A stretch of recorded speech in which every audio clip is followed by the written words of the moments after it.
পরশুদিন তোমাদের থার্ড সেমিস্টারের ফিজিক্স পরীক্ষা, তার আগে আমি কিছু ইম্পর্টেন্ট কোশ্চেন ফিজিক্সের সেইগুলো আলোচনা করছি।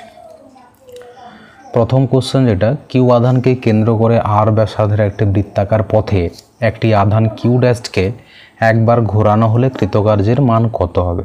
ধরো এখানে কিউ একটা আধান আছে প্লাস কিউ, এটাকে সেন্টার করে যদি আমরা আর ব্যাসার্ধের যদি একটা বৃত্ত কল্পনা করি, সেই বৃত্তাকার পথে যদি আমরা কিউ ড্যাশ আধানকে ঘোরাই তাহলে কৃতকার্যের মান কত হবে। তোমরা জানো কৃতকার্য ইকুয়াল টু কিউ ইন্টু কিনা ভি হয়, যে আধান ইন্টু দুই বিন্দুর বিভব প্রভেদ, দুই বিন্দুর বিভব প্রভেদ। এবারে ধরো তুমি এখান থেকে আধানটাকে ঘোরাচ্ছ, ঘোরাতে ঘোরাতে যখন আবার এই বিন্দুতে নিয়ে আসবে তখন এই যে ভিটা, ভি এর মানটা দেখো দুই বিন্দুর বিভব প্রভেদ, তাহলে এটা কত হবে, জিরো হবে। তাহলে কিউ ইন্টু জিরো হয়ে যাচ্ছে, তাহলে এখানে কার্য কত হবে, জিরো হবে। তাহলে উত্তরটা কোনটা হবে, অপশান সি হবে। এবারে দুয়ের দাগের কোশ্চেনটা আছে যে দুটি তারের রোধ যথাক্রমে R1 এবং R2 এবং তারের রোধের তাপীয় গুণাঙ্কের মান যথাক্রমে α1 এবং α2, তাদেরকে শ্রেণীতে লাগানো হলো, কার্যকরী রোধের তাপীয় গুণাঙ্কের মান কত হবে।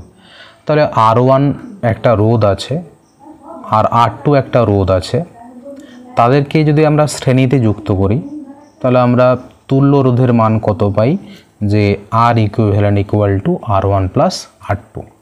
এবার ধরো টেম্পারেচার বাড়ানো হলো, 0 ডিগ্রি থেকে আমরা টি ডিগ্রি সেন্টিগ্রেড টেম্পারেচার করলাম। তাহলে এই যে R1 মানের যে রোধটা, তার মানটা পরিবর্তিত হয়ে ধরো R1 ড্যাশ হলো, তাহলে তার ভ্যালু কত না, R1 ইন্টু 1 প্লাস α1 ইন্টু টি, এটা তোমরা পড়েছো। সিমিলারলি R2 মানের যে রোধটা, সেটার মানটাও পরিবর্তিত হয়ে R2 ড্যাশ হলো, তাহলে এটা ইজ ইকুয়াল টু কিনা R2 ইন্টু 1 প্লাস α2 ইন্টু কত না টি। এবারে এদেরকে যদি আমরা যোগ করি এই টি ডিগ্রি সেন্টিগ্রেডে, তাহলে আর ইকুইভ্যালেন্ট ড্যাশ পেলাম, তাহলে এটা ইজ ইকুয়াল টু কিনা R1 dash plus R2 dash.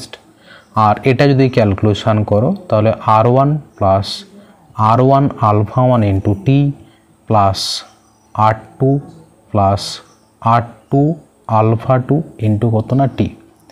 এখান থেকে যদি তোমরা এরকমভাবে ভেঙে নাও যে R1 plus R2 plus R1 α1 plus R2 α2 into T. এবারে এখান থেকে তোমরা যদি R1 প্লাস R2টাকে বাইরে ব্র্যাকেটের মধ্যে নিয়ে নাও, তাহলে 1 plus R1 α1 plus R2 α2 by R1 plus R2 into T হলো।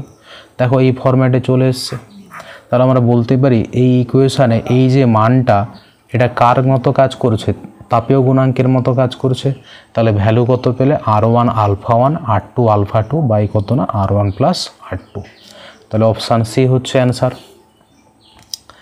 তারপরে এসি থেকে 3 নম্বর কোশ্চেন আছে যে E is equal two 8√2 sin ωt plus 6√2 sin 2 ωt এত ভোল্ট, তড়িৎ চালক বলের বর্গসাধ্য গড় মান কত হবে, মানে RMS মান বের করতে বলেছে।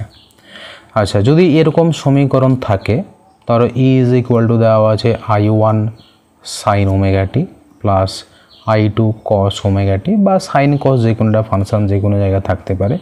তাহলে এই ক্ষেত্রে তোমরা জানো যে ERMS এর যে ভ্যালু হয়, হ্যাঁ ERMS এর যে ভ্যালু হয়, তাহলে এখানে সেটা কি হবে, যে রুট ওভার চলে আসে। তাহলে এখানে যেহেতু ই বের করতে বলে, তাহলে এটাকে E1 দিয়ে কনভার্ট করো, তাহলে এটা E1, এটা ধরো E2, প্রবাহ মাত্রা থাকলে I1 I2 দিয়ে আমরা করি।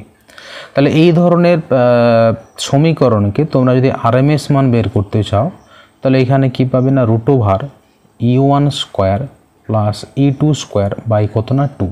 এটা তোমরা RMS এর যে ক্যালকুলেশন সেখান থেকে আমরা করতে পারি। যেমন ধরো ERMS ইজ ইকুয়াল টু আমরা লিখতে পারি 1/t 0 to t E square into dt. এই সমীকরণটা যদি তোমরা ক্যালকুলেশন করো তাহলে এই মানটা পাবে। সরাসরি তোমরা ইকুয়েশানে বসিয়ে দেবে। তাহলে E1 এর ভ্যালু আছে 8√2, তার স্কোয়ার করলে 2864 ইন্টু 2 প্লাস E2 ভ্যালু দেখো 6√2, তার মানে 36 ইন্টু 2 বাই কত হচ্ছে না 2 এটা। তাহলে 128 দিকে 72 মানে 200/2 মানে 100, তাহলে 100 রুট মানে কত হচ্ছে না 10 ভোল্ট হয়ে যাচ্ছে। তাহলে এটা অপশান সি হবে।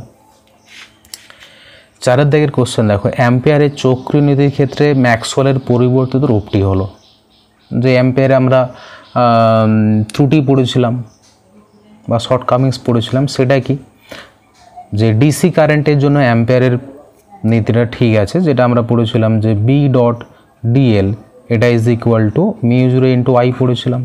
কিন্তু ম্যাক্সওয়েল সেটাকে পরিবর্তিত করে এসির ক্ষেত্রে প্রয়োগ করলেন, তখন কি পেলেন, যে এই সমীকরণটা পেয়েছিলেন যে B.dl equal to μ0I plus μ0ε0 into d/dt। এটার মান তোমরা জানো, এটাকে বলা হয় সরণ প্রবাহ মাত্রা, ডিসপ্লেসমেন্ট কারেন্ট আইডি দিয়ে প্রকাশ করা হয়। তাহলে রাশিমালার কি না ε0 d/e বাই কত না dt। এটা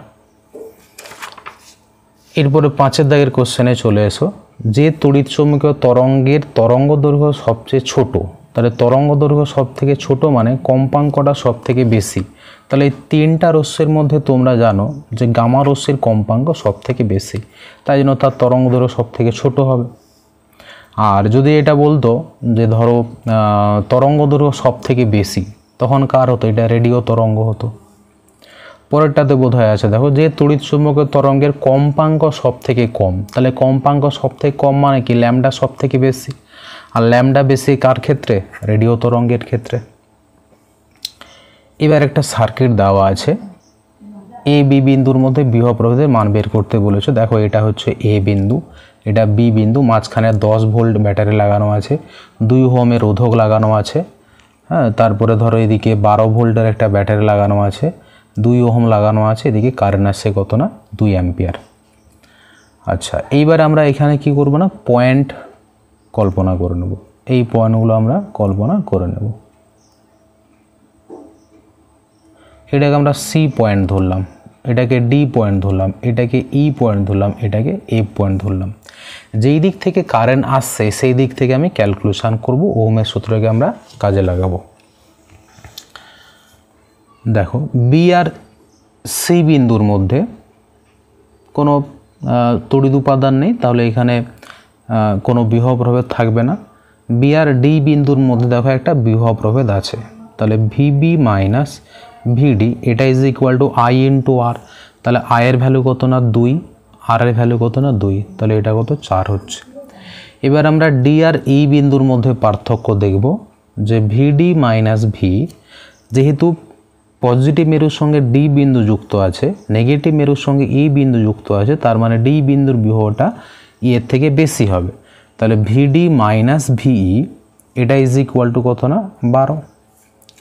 আচ্ছা, এরপরে ই বিন্দু আর হচ্ছে এফ বিন্দুর মধ্যে, তাহলে কারেন্ট যেহেতু এদিকে আসে, তার মানে ই বিন্দুর বিভবটা বেশি, তাহলে ভি মাইনাস ভি এফ এটা ইজ ইকুয়াল টু 2 ইন্টু 2, কারেন্টটা হচ্ছে আই 2 অ্যাম্পিয়ার, রোধের মানটা 2 ওহম, তাহলে এটা পেলাম কত না 4 পেলাম। আচ্ছা, এইবারে এফ আর এ বিন্দুর মধ্যে, এ বিন্দুর সঙ্গে দেখো নেগেটিভ মেরু যুক্ত আছে, তাহলে আমরা লিখতে পারি যে V F minus V A এটা ইজ ইকুয়াল টু -10, কারণ কি না এফটা নেগেটিভ মেরুর সঙ্গে যুক্ত আছে। তাহলে এইগুলোকে তোমরা যদি যোগ করো তাহলে কি পাবে, যে ভিডি কাটলো, ভি কাটলো, ভি এফ কাটলো, তাহলে ভিবি মাইনাস ভি এ পড়ে থাকলো, তাহলে 4 + 12 + 4 -10, তাহলে কত হচ্ছে 18 12 4 16 4 20 -10 মানে 10 হয়ে যাচ্ছে। তাহলে বি বিন্দু আর এ বিন্দুর মধ্যে বিভব প্রভেদ কত না 10 ভোল্ট। আর যেহেতু এ এবং বি বিন্দুর মধ্যে বিভব প্রভেদ বের করতে বলেছে, তাহলে এটা যদি ভি এ মাইনাস ভিবি হতো, তাহলে এটা -10 ভোল্ট হতো এটা। আচ্ছা, এরপর একটা ভালো কোশ্চেন দেওয়া আছে ধারকত্ব এবং ধারক থেকে। একটি পরাবৈদ্যুতিক মাধ্যমকে একটি সমান্তরাল পাতধারকের দুটি পাতের মধ্যে প্রদর্শিত উপায়ে রাখা হলো। পরাবৈদ্যুতিক মাধ্যমের পরাবৈদ্যুতিক ধ্রুবককে যদি প্রাথমিক ধারকত্ব সি হয়, নতুন ধারকত্ব কত হবে? ধরো পুরো সিস্টেমটা জুড়ে বায়ু মাধ্যম ছিল, তখন তোমরা জানো যে K is equal two ε0 a/d হয়। এরপরে দেখো কি বলা আছে যে অর্ধেকটা অঞ্চল জুড়ে একটা পরাবৈদ্যুতিক মাধ্যমকে ঢোকানো আছে যার পরাবৈদ্যুতিক ধ্রুবক কত না কে। হাফ অঞ্চলটা কিনা বায়ু আছে, তাহলে আমরা প্রথমে কি করব না এই অঞ্চলের ধারকত্ব ক্যালকুলেশন করব, দ্বিতীয় অংশে আমরা দ্বিতীয় ধারকের ধারকত্ব ক্যালকুলেশন করব। তাহলে প্রথম ধারকের যে ধারকত্ব C1 এটা ইজ ইকুয়াল টু কি হচ্ছে না এর মধ্যে বায়ু আছে, তাহলে বায়ুর ক্ষেত্রে কে হচ্ছে 1 হয় এপসাইলন নট, এটা কত না a/2 আছে, তাহলে a/2 বাই ডিস্টেন্স কত আছে না d আছে, তাহলে d হচ্ছে, তাহলে এটা কত হচ্ছে এপসাইলন নট a/2d, তাহলে এই ভ্যালুটা দেখো কত হচ্ছে না c/2 হয়ে যাচ্ছে। সিমিলারলি যদি আমরা এই ধারকত্ব ক্যালকুলেশন করি C2 is equal to K epsilon naught a/2 by কত না d, তাহলে K epsilon naught a by কত হচ্ছে না 2d হয়ে যাচ্ছে। আবার এই দুটো ধারক কিনা প্যারালাল কম্বিনেশন আছে, কারণ এই ধরনের কম্বিনেশন থাকলে তোমরা জানো যে এটা প্যারালাল কম্বিনেশন হয়, তাহলে সি ইকুইভ্যালেন্ট কী হবে যে C1 প্লাস C2, তাহলে C1 প্লাস C2 করলে কত হচ্ছে যে এটা ক্যালকুলেশন করলে তাহলে কে C/2 হচ্ছে, তাহলে দুটোকে যোগ করলে C/2 কমন চলে যাচ্ছে, কত হচ্ছে না 1 প্লাস কে হয়ে যাচ্ছে, তাহলে এটা হচ্ছে অ্যান্সার হবে। যদি এই ধারকটা এরকমভাবে থাকতো, ধরো এভাবে যদি থাকতো পুরোটা ধরো এটা ডি, এটা ধরো C1, হ্যাঁ এটা তখন কে হতো, তখন C1 কত পেতে না এপসাইলন নট a/d/2, তখন এটা 2c হয়ে যেত। C2 ইজ ইকুয়াল টু একই রকমভাবে কে এপসাইলন নট a বাই এটা কত না d/2, তাহলে এটা 2টা উপরে উঠে যেত, তাহলে 2kc হয়ে যেত।